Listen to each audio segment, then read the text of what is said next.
Assalamualaikum warahmatullahi wabarakatuh. Halo managers, One Spirit, One Management. Selamat datang di perkuliahan kita kali ini. Kita akan membahas mengenai konsep-konsep bisnis. Nah, pada sesi kali ini kita akan mengeksplorasi dunia bisnis secara lebih mendalam dan kita akan membahas dari pengertian dasar, faktor-faktor produksi, hingga sistem perekonomian yang ada nih. Nah, kita juga akan melihat bagaimana bisnis itu dapat memberikan dampak positif dalam masyarakat. Oke, siap? Mari kita mulai. Pengertian dan konsep bisnis. Nah, rekan-rekan semua, bisnis ini sebenarnya berasal dari kata busy ya, yang artinya dalam bahasa Inggris itu sibuk rekan-rekan. Kalau biasanya orang Palembang itu bercanda ya, saat mereka bertanya atau saling sapa seperti itu, "Hey, nak kemana kau? Ada gawe." Nah, ada gawe inilah rekan-rekan yang menandakan adanya pekerjaan. Nah, mereka sedang sibuk begitu ya, berarti ada motif. Nah, motif inilah artinya ada pekerjaan yang harus segera diselesaikan. Nah, seperti itu. Nah, sehingga bisnis ini sendiri berarti melakukan aktivitas untuk mendapatkan keuntungan rekan-rekan. Nah, secara umum, bisnis adalah suatu kegiatan yang menciptakan dan menjual baik produk atau jasa. Nah, produk ini bisa berupa barang tentunya seperti makanan, minuman. Nah, kalau untuk bentuknya jasa, itu seperti rekan-rekan yang sudah biasa. Ya, seperti adanya ojek online atau masak seperti itu ya, untuk pijat seperti itu. Dan ada juga jasa untuk membuat gedung rekan-rekan, jasa tenaga, jasa arsitektur seperti itu ya. Nah, kita menggunakan jasanya. Nah, kemudian apa nih yang menarik dari bisnis itu? Bagaimana kita menggunakan sumber daya yang ada gitu ya untuk mencapai suatu tujuan tertentu rekan-rekan. Oke, nah mari kita lihat beberapa elemen kunci dalam bisnis rekan-rekan. Ada beberapa yang saya notice gitu ya. Yang pertama yang paling penting adalah tenaga kerja rekan-rekan. Ya, manusia ini adalah aset terpenting rekan-rekan. Mereka memberikan kontribusi fisik dan mental. Gitu ya. Fisik apa? Mereka memberikan kekuatan.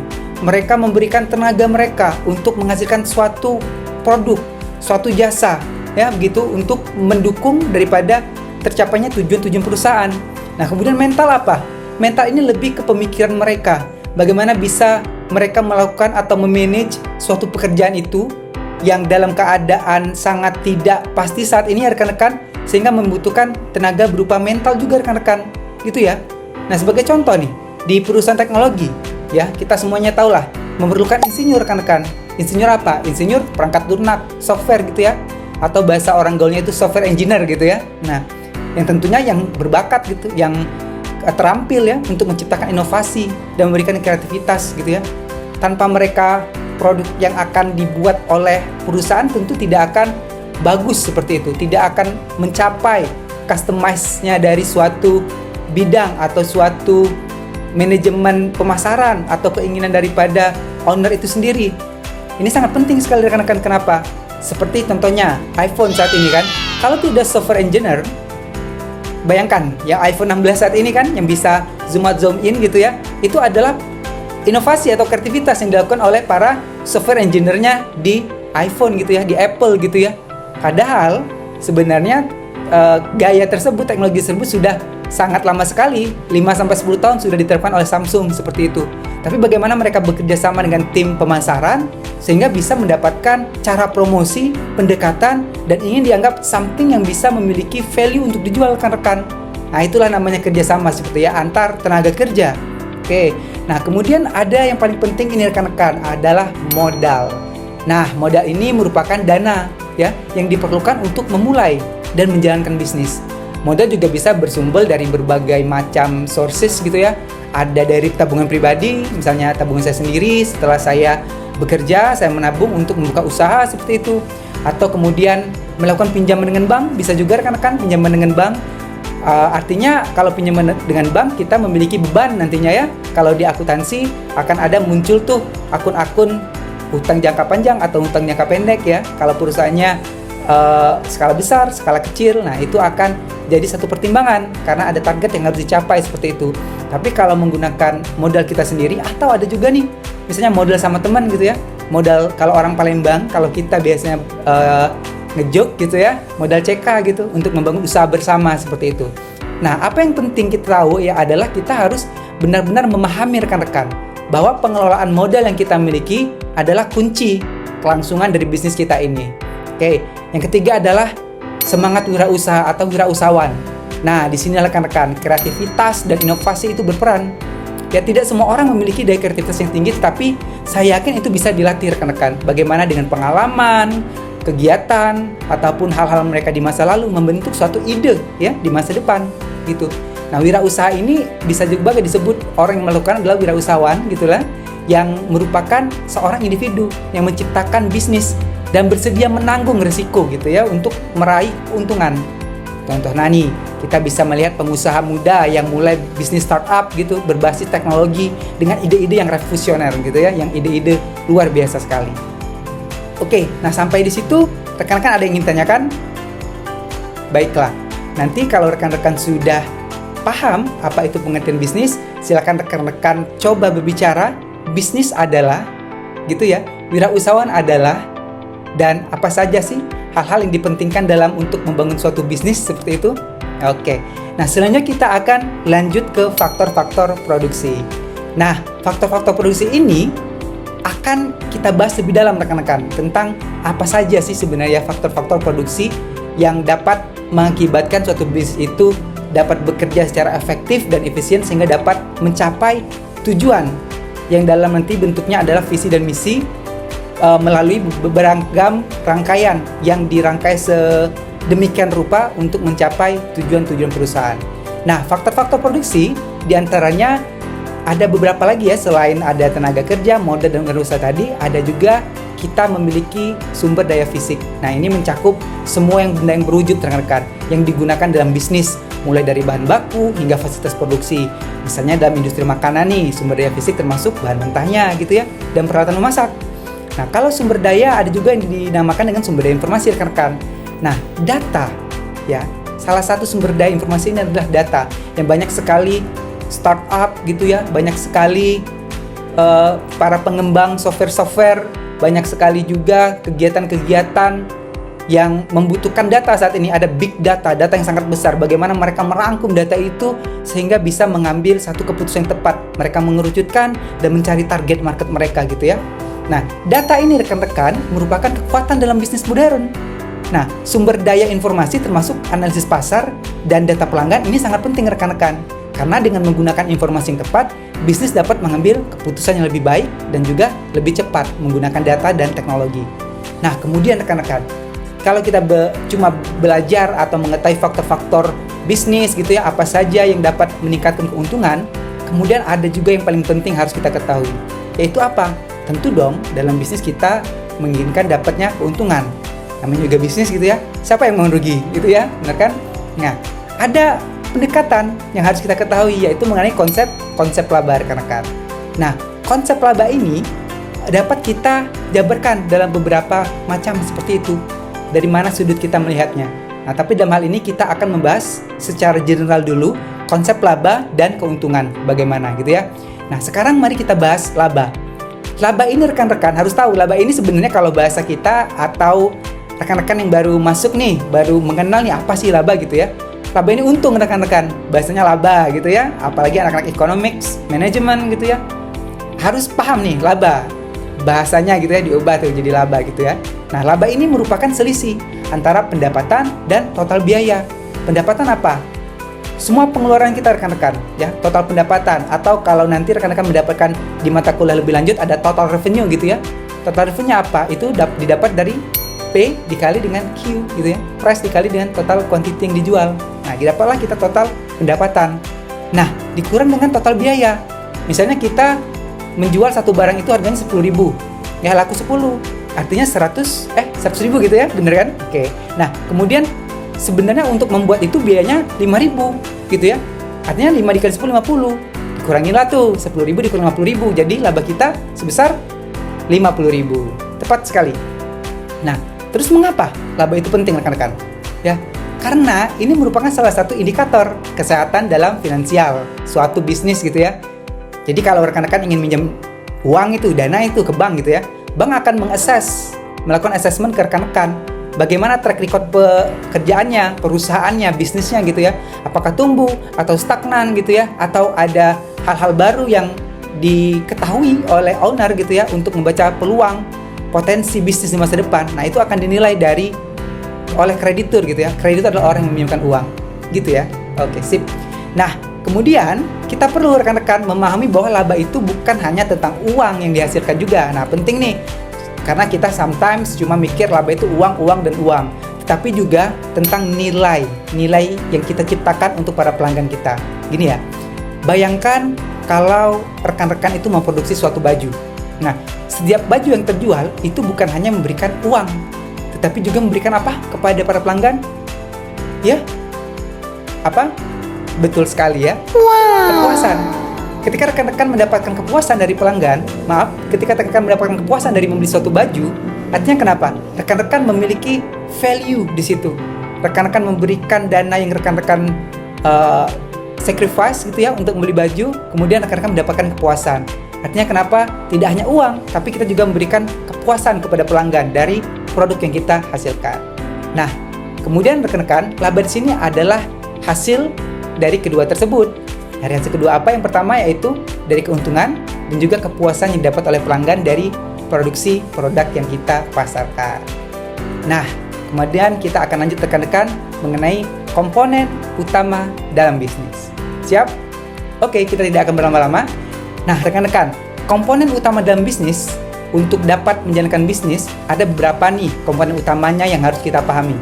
Yang pertama adalah strategi inti. Gitu ya. Strategi inti ini apa rekan-rekan? Di mana saja, di organisasi mana saja, atau bahkan organisasi terkecil sekalipun, mungkin di keluarga, ada visi dan misi rekan-rekan. Visi apa, misi apa. Nah, visi ini erat kaitannya dengan long term gitu ya, jangka panjang. Dan misi adalah erat kaitannya dengan short term gitu ya. Misi ini lebih ke apa saja yang harus kita lakukan saat ini agar visi itu tercapai. Nah, gitulah ya. Nah, pertanyaan yang harus kita jawab adalah, benar tadi yang sudah saya sampaikan, apa yang ingin kita capai, gitu ya. Nah, kalau kita sudah tahu kita ingin menjadi perusahaan teknologi berkelas dunia yang tetap menjaga sustainable environment and green environment seperti itu, kita harus tahu kan apa yang kita capai dengan misi-misi tertentu kita susun tuh. Mulai dari HR-nya, mulai dari proses bisnisnya harus mulai mengarah ke green management seperti itu ya. Nah, kemudian apa yang paling penting? Adanya sumber daya yang strategis rekan-rekan. Nah, ini mencakup aset gitu ya, dan kompetensi yang membuat bisnis kita unik. Misalnya perusahaan yang memiliki teknologi paten, tentu akan lebih unggul dong dalam persaingan dibandingkan dengan perusahaan yang sama-sama mereka bersaing tetapi tidak memiliki uniqueness. Nah, itu ya rekan-rekan ya. Ada uniqueness yang kita tawarkan. Kalau kita berjualan sama saja seperti pesaing kita, kompetitor kita, lalu apa yang kita jual?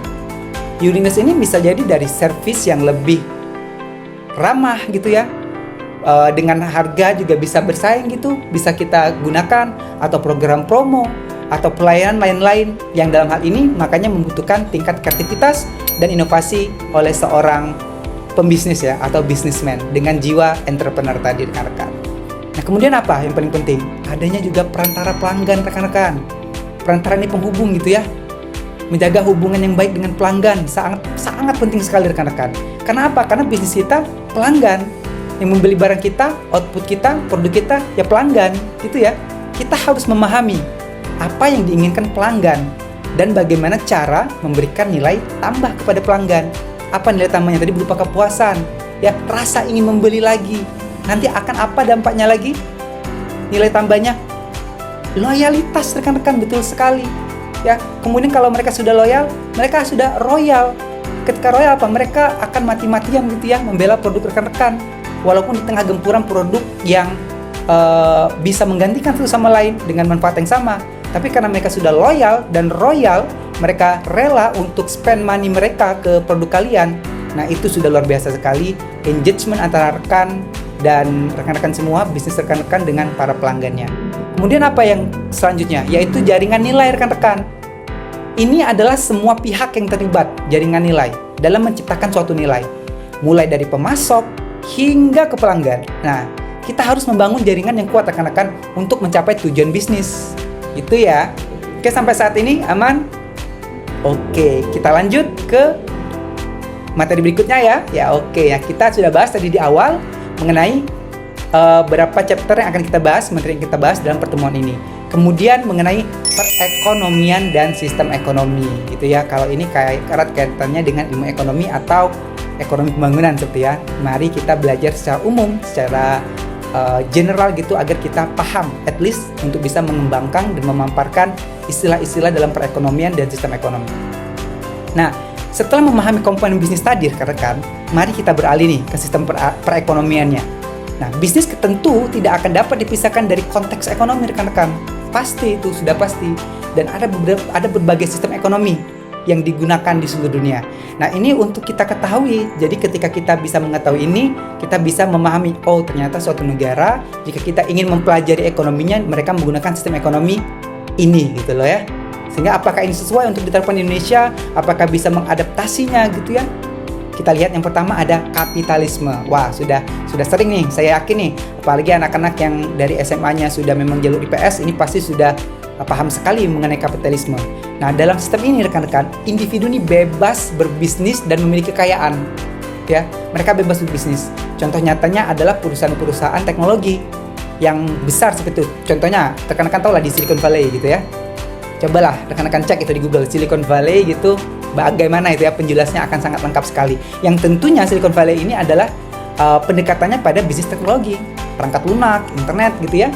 Nah, ada pun negara-negara nih yang menganut sistem ini seperti contohnya ada US atau Amerika ya, UK gitu ya, ada Inggris, ada Belanda gitu ya, ada apa lagi itu? Ada apa lagi? Ada Prancis, ada apa lagi yang paling dekat dengan kita? Kalau tidak salah Singapura juga ya rekan-rekan. Nah, itulah ya daripada sistem ekonomi kapitalisme. Nah, kemudian selanjutnya adalah sosialisme rekan-rekan. Nah, kalau di sini sistem perekonomian ini menekankan bahwa pemerintah itu berperan aktif rekan-rekan dalam perekonomian untuk memastikan kesejahteraan bersama. Nah, negara-negara ini contohnya negara-negara Nordik seperti itu ya. Nah, negara Nordik mungkin rekan-rekan baru mendengar istilah Nordik ini ya. Nah, Nordik ini adalah negara-negara yang menempati wilayah di Eropa Timur atau di di Atlantik Utara gitu ya, di Atlantik Utara. Nah, seperti negara apa? Denmark, Finland gitu ya. Ada Islandia, ada Norwegia, ada Swedia dan beberapa lagi di antaranya. Nah, sistem ini menjelaskan bahwa ada keseimbangan antara bisnis dan kebijakan sosial seperti itu. Mereka saling menjaga untuk kemaslahatan bersama seperti itu rekan-rekan. Nah, masuk yang ketiga nih. Apa nih yang ketiga? Ada yang tahu? Great Fascisme. Nah, sistem ini sebenarnya mengontrol industri dan perekonomian oleh pemerintah. Meskipun ya lebih jarang ya kita mendengarnya, tapi kita bisa melihat nih pengaruhnya sampai sekarang. Dan beberapa konteks nih, karena contohnya yang paling sering teman-teman dengar mungkin salah satu pemimpin yang cukup heboh ya pada masa pemerintahnya itu di Italia ada seorang pemimpin Benito Mussolini, silakan boleh di searching. Dan di Jerman ada siapa yang terkenal? Adolf Hitler. Luar biasa, karena kan bisa searching ya mengenai sistem perekonomian fasisme. Nah, kemudian komunisme rekan-rekan. Nah, dalam sistem komunisme semua bisnis dimiliki oleh negara. Gitu ya. Keputusan ekonomi sepenuhnya di tangan pemerintah rekan-rekan. Contohnya, pasti sudah tahu lah. Rekan-rekan sudah sering dengar Korea Utara, you know lah gitu ya. Presidennya tidak ketika rapat sidang MPR gitu ya, tidak boleh yang tidur ya. Kalau ada kegiatan yang dicurigai langsung gitu ya. Langsung apa tuh? Rekan-rekan bisa menjawab sendiri gitu ya. Nah, kemudian ada juga Republik Rakyat Cina gitu ya. Ada juga Kuba, dan kalau di Asia Tenggara nih kalau tidak salah ada juga Laos dan Vietnam gitu ya di antaranya. Nah, masuklah sistem perekonomian yang sangat spesial rekan-rekan. Apa itu? Pancasila. Nah, ini adalah sistem ekonomi yang khas di Indonesia rekan-rekan. Menggabungkan nilai-nilai luhur dan tujuan kesejahteraan bersama. Gitu ya. Ini khas dimiliki Indonesia. Jadi kita semua pemangku kepentingan, stakeholder semua yang tentunya adalah untuk mencapai kemaslahatan bersama dan kesejahteraan bersama yang diatur dalam Pancasila, gitu ya. Inilah luar biasanya Indonesia, mengutamakan masyarakat dan rakyat di atas segalanya untuk mendapatkan kesejahteraan bersama. Pemerintah mengambil peran untuk dapat saling menjaga satu sama lain, tetapi juga masyarakat juga memiliki kebebasan untuk berusaha, gitu ya. Itulah luar biasanya sistem perekonomian Pancasila. Oke rekan-rekan, kita lanjut ya. Mari kita lanjut ke bagian struktur pasar. Rekan-rekan mengetahui nih, struktur pasar itu kan sangat penting untuk mengembangkan strategi bisnis yang tepat, gitu ya. Tanpa kita mengetahui struktur pasar, kita akan bingung. Kita ini masuk ke pasar apa gitu ya? Apakah kita banyak produk kita itu sama atau tidak? Apakah sudah banyak yang memiliki bisnis sama dengan produk kita gitu ya? Makanya penting sekali kita untuk mengetahui struktur pasar rekan-rekan. Nah, yang pertama ada pasar persaingan sempurna ya. Nah, pada pasar persaingan nyaman juga persaingannya sempurna gitu ya. Banyak penjual dengan produk yang sama rekan-rekan. Ya, seperti apa contohnya? Kalau rekan-rekan pernah nemenin ibu atau orang tuanya ke pasar gitu ya, tentu seperti adanya masyarakat atau pedagang yang jualan sayur di pasar. Ya banyak sekali. Jadi tidak memiliki diferensiasi produknya. Nah, tentu apa di sini harga ditentukan oleh mekanisme pasar. Mekanisme pasar apa? Adanya apa yang terjadi di pasar biasa sudah tahu? Tawar menawar gitu ya. Tapi tetap perbedaan mungkin 1.500 gitu ya kalau di pasar tradisional gitu ya. Nah, ini penting sekali rekan-rekan untuk mengetahui. Nah, kemudian ada pasar persaingan apa? Monopolistik. Nah, di sini juga banyak penjual yang mencoba membedakan produk mereka. Bisa seperti handphone monopolistik. Mereka banyak penjualnya ya, banyak pengembang developer, tapi mereka mencoba untuk membedakan produknya. Seperti itu kayak Samsung. Samsung mencoba dengan AI Samsungnya gitu ya, dengan AI yang mereka tawarkan seperti itu. Apple saat ini dengan brandingnya, dengan apa yang paling baru itu ada Dynamic Island gitu ya yang mereka tawarkan. Nah itu ya, banyak juga penjual handphone, tidak hanya Apple, ada bukan juga Samsung, ada juga Huawei gitu ya, ada juga apalagi selain itu banyak ya, ada Motorola mungkin sudah tidak eksis lagi. Xiaomi ya, Vivo, nah banyak lagi kan, Poco gitu ya, masih anak perusahaan dari Xiaomi. Nah mereka mencoba memberikan perbedaan seperti itu. Nah itulah monopolistik. Nah kalau pasar persaingan sempurna itu namanya entry to barrier-nya itu tidak keras, tidak besar, jadi mudah mereka masuk rekan-rekan. Nah monopolistik cukup mudah juga, tetapi harus tentu dengan pengembang yang besar ya, perusahaan besar, karena mereka mencoba untuk mencari perbedaan, uniqueness tadi rekan-rekan. Nah kemudian ada apa lagi? Contoh dari struktur pasar yang ketiga ada oligopoli.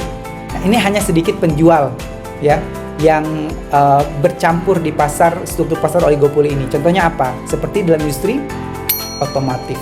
Ya seperti Honda gitu ya, Mitsubishi, Toyota, ya sedikit pesaingnya, hanya beberapa saja. Dan mereka nih sebenarnya jika mereka bekerja bersama, mereka nih sebenarnya bisa loh. Mereka melakukan atau kong-kali-kong gitu ya, memiliki kekuatan untuk mempengaruhi harga pasar. Tapi kita sudah memiliki audit ya, lembaga independen negara untuk mengawasi persaingan bisnis yang ada di pasar seperti itu. Rekan-rekan boleh googling tuh, apa tuh? Oke ya. Kemudian yang keempat adalah pasar monopoli. Ini hanya ada satu penjual, ya seperti tentunya apa di layanan publik gitu ya. Nah, di sini penjual memiliki kontrol penuh terhadap harga. Tetapi di sini pemerintah juga mengambil peran untuk menciptakan kesejahteraan masyarakat. Bagaimana kita dapat bersama-sama saling bersinergi antara perusahaan monopoli tersebut agar dapat menciptakan kesejahteraan bangsa dan juga kemajuan negara seperti itu. Oke rekan-rekan, sampai saat ini masih aman gitu ya? Sedikit lagi rekan-rekan pada chapter ini ya. Oke. Nah, istilah umum rekan-rekan kita lanjut ya. Istilah umum dalam bisnis ya ada beberapa lah. Nah, sekarang marilah kita bahas ya beberapa istilah penting nih atau istilah umum dalam bisnis. Yang pertama itu perusahaan. Nah, apa itu perusahaan?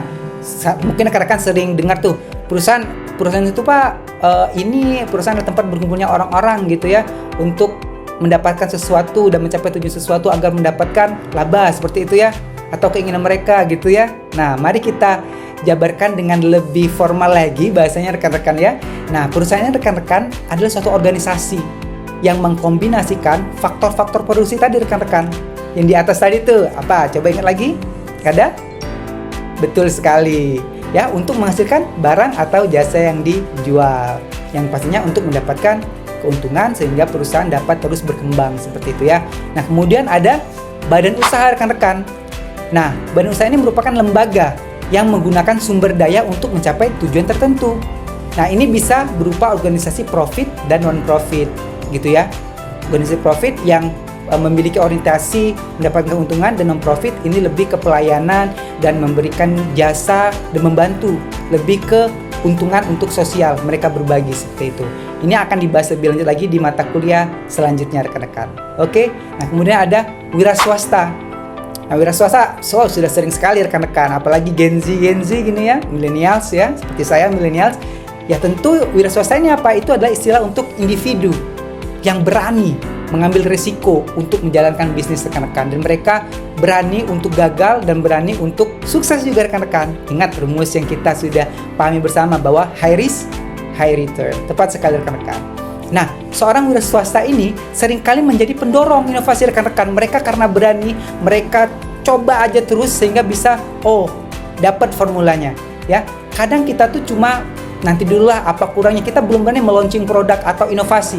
Padahal sebenarnya ketika produk itu kita launching, baru kita tahu ada external auditor, orang yang menikmati, orang yang mengawasi, orang yang menilai, barulah kita tahu. Karena apa? Karena kalau kita baca buku aja ya, kalau menulis sometimes kita tidak menemukan typo. Tapi ketika teman-teman kita yang membaca, kamu salah di sini dan di sini gitu lah. Itulah harus kita segera mungkin launching sehingga kita dapat mendapatkan audit gratis tuh dari masyarakat seperti itu.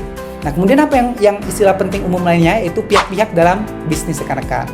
Nah, dalam bisnis terdapat banyak pihak yang berkepentingan rekan-rekan ya, mulai dari pemilik, karyawan, hingga konsumen. Nah, setiap pihak ini biasanya juga disebut dengan stakeholders gitu ya, bahasa gaulnya gitu ya. Nah, setiap pihak ini memiliki perannya masing-masing dalam menjalankan bisnis.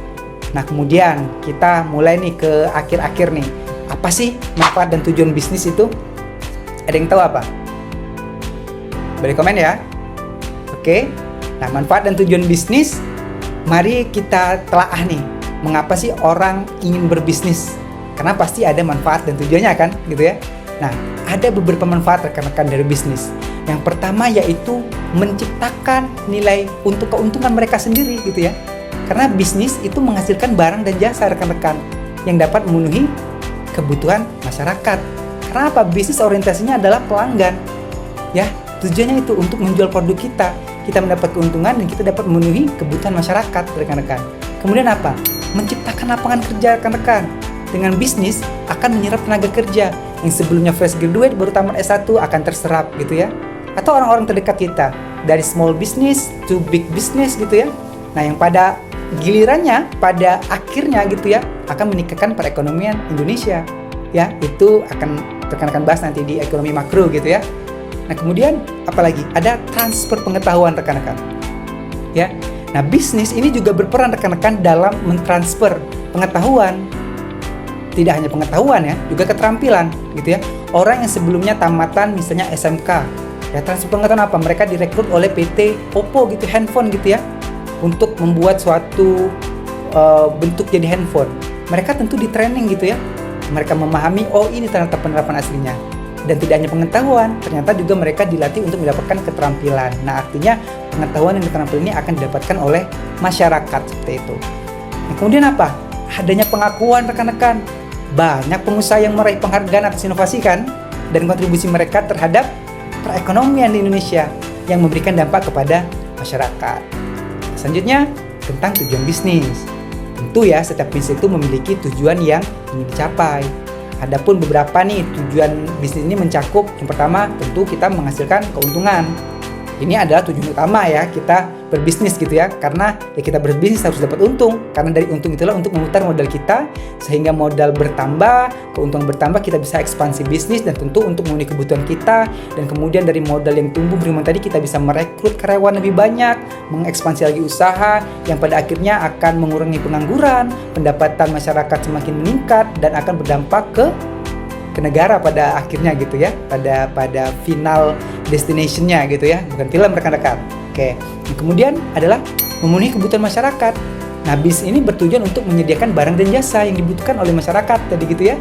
Nah, yang ketiga adalah kelangsungan hidup perusahaan. Nah, ini untuk memastikan bisnis dapat bertahan dalam jangka panjang rekan-rekan. Selain itu ada juga kesejahteraan yang dipikirkan ya dalam berbisnis, untuk memikirkan kesejahteraan pemilik, owner dan juga karyawan yang selalu bersinergi sehingga dapat meningkatkan kesejahteraan nih bagi semua yang terlibat dalam bisnis gitu ya. Nah, unsur-unsur pelaksanaan dalam bisnis rekan-rekan ini juga sangat penting sekali. ada beberapa unsur pelaksanaan dalam bisnis rekan-rekan. Ya, ada yang tahu? Nah, ada beberapa unsur penting nih rekan-rekan yang harus rekan-rekan perhatikan. Yang pertama, adanya individu pelaksana. Siapa yang menjalankan bisnisnya ini? Ya kan? Nah, tentu keterampilan dan pengetahuan individu ini sangat mempengaruhi keberhasilan bisnis rekan-rekan. Semakin mahir, semakin kompeten individu akan semakin memboosting kemampuan perusahaan untuk mendapatkan output yang maksimal. Oke, jadi sangat penting individu ini. Sometimes perusahaan itu juga memberikan investasi kepada individu atau karyawan mereka untuk mendapatkan versi terbaik mereka. Ya, jika perusahaan itu menganggap karyawan adalah investasi, mereka akan memberikan yang terbaik, ya. Maka ada juga yang menganggap bahwa karyawan itu sebagai mesin, jadi mereka dibuat secara monoton. Nah, rekan-rekan harus berpikir kreatif dan cermat ya, jika rekan-rekan akan masuk ke dunia kerja dengan mengetahui background perusahaan seperti itu. Nah, kemudian semangat kewirausahaan rekan-rekan. Tentu jiwa bisnis yang kuat diperlukan untuk menghadapi berbagai tantangan. Apalagi tantangan di globalisasi saat ini, AI, teknologi, search engine yang makin mengerikan dalam tanda kutip ya. Kalau rekan-rekan paham tentu akan sangat membahagiakan sekali. Tapi rekan-rekan yang mulai tertinggal, out of date gitu ya, ini penting sekali untuk mengupdate diri rekan-rekan sendiri. Kemudian organisasi yang mendukung, apa tuh? Contohnya struktur organisasi yang baik dapat meningkatkan efisiensi. Banyak perusahaan yang gagal karena struktur organisasinya tidak mendukung. Misalnya pengambilan keputusan yang terlalu panjang. Orang sudah memutuskan pendek misalnya gitu ya, mereka melakukan desentralisasi, semua lini manajer bisa mengambil keputusan sehingga grand idea untuk pemutusan pengambilan keputusan akhir lebih cepat terbentuk. Ada juga yang lambat, harus dari bawah ke atas baru diputuskan. Nah, ini sangat penting sekali untuk mendukung struktur organisasi sehingga dapat meningkatkan efisiensi gitu ya. Yang keempat pastinya adalah kemampuan manajerial. Ya. Nah, kemampuan dalam manajemen akan menentukan arah dan keberhasilan bisnis. Nah, ini penting sekali ya, kemampuan manajemen ini untuk menentukan arah dan keberhasilan bisnis, sehingga sangat penting rekan-rekan memiliki kemampuan manajerial yang baik seperti itu. Nah, terakhir, mari kita bahas jenis-jenis bisnis.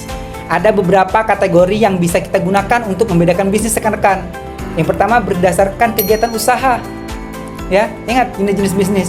Ada yang berdasarkan kegiatan usaha, ya, usaha. Nah, kegiatan bisnis berdasarkan usaha ini perdagangan fokusnya itu pada transaksi jual dan beli. Ya, untuk perdagangan yang bisnisnya pada usaha, itu perdagangan fokusnya pada transaksi jual beli. Kemudian bisnis industri, yaitu menghasilkan barang dari bahan baku ya, industri. Mereka menghasilkan barang dari bahan baku yang mereka olah seperti itu. Kemudian bisnis jasa, mereka seperti Gojek, Grab menyediakan layanan kepada pelanggan, ya. Nah, kemudian berdasarkan kebutuhan rekan-rekan, ada kebutuhan pokok gitu ya. Berdasarkan kebutuhan, yang pertama kebutuhan pokok itu menyediakan barang-barang yang esensial, yang penting untuk kebutuhan kita seperti makan gitu ya. Kemudian ada kebutuhan sekunder. Nah, kebutuhan sekunder ini menawarkan produk pelengkap. Apa seperti produk pelengkap? Misalnya kalau kita sudah makan, produk pelengkapnya apa tuh? Bisa ada saus gitu ya, bisa tuh dibuat ke kebutuhan sekunder. Tapi kalau mau lebih nampak lagi kebutuhan sekunder ini yang menawarkan produk pelengkap, seperti kita sudah memiliki baju ya, kita membutuhkan blazer, kita membutuhkan aksesoris gitu ya, ini kebutuhan sekunder. Nah, kemudian ada kebutuhan tersier rekan-rekan. Ini tersier sudah sering lah mungkin rekan-rekan barang-barang mewah seperti kebutuhan mobil jika kita sudah mampu. Nah, kebutuhan ini pelan-pelan rekan-rekan mendapatnya, tidak langsung kebutuhan tersier mampu. Dari kebutuhan dasar dulu, sekunder, baru ke tersier. Kemudian ada juga dibagi menjadi berdasarkan bidang energi ya, salah satunya. Kalau berdasarkan bidang, ada bisnis di bidang energi. Ini memperdagangkan produk energi seperti itu, seperti PLN gitu ya.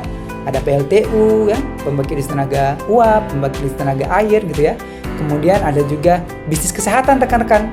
Nah, ini yang menyediakan layanan kesehatan gitu ya. Ada klinik seperti itu ya, rumah sakit swasta seperti itu. Kemudian ada yang saat ini yang mulai gencar sekali di zaman saat ini adalah bisnis teknologi. Nah, ini mengembangkan produk dan layanan berbasis teknologi rekan-rekan. Oke, so far aman ya, sehat selalu ya, masih fokus. Nah, ini adalah bagian akhir pada materi kita kali ini rekan-rekan. Nah, jadi sekian pembahasan kita hari ini tentang apa tadi judulnya? Konsep-konsep bisnis ya, yang akan kita pecah lagi, kita breakdown lagi pada materi-materi selanjutnya yang akan saling berkesinambungan rekan-rekan, sehingga pantangi terus ya materi-materi selanjutnya, karena akan saling berkesinambungan dan menambah pemahaman rekan-rekan mengenai bisnis, sehingga rekan-rekan memiliki informasi dan bekal modal untuk dapat berbicara dan berargumentasi seperti itu, apalagi anak-anak managers nih, anak-anak manajemen nih, para managers ya. Nah, dengan pemahaman yang lebih mendalam tentang bisnis, kita tentu dapat mempersiapkan diri untuk menghadapi tantangan dan memanfaatkan peluang yang ada. Gitu ya. Semoga materi ini dapat menginspirasi kalian untuk menjadi wirausahawan yang sukses di masa depan, ataupun juga menjadi karyawan yang luar biasa, jadi manajer, jadi direktur ya, entrepreneur tentunya, karena kita membutuhkan jumlah entrepreneur yang lebih banyak di Indonesia untuk dapat mengharumkan dan mensukseskan Indonesia. Kalian adalah generasi masa depan. Terima kasih atas perhatian rekan-rekan semua, dan sampai jumpa pada pertemuan berikutnya. Wassalamualaikum warahmatullahi wabarakatuh. Bye.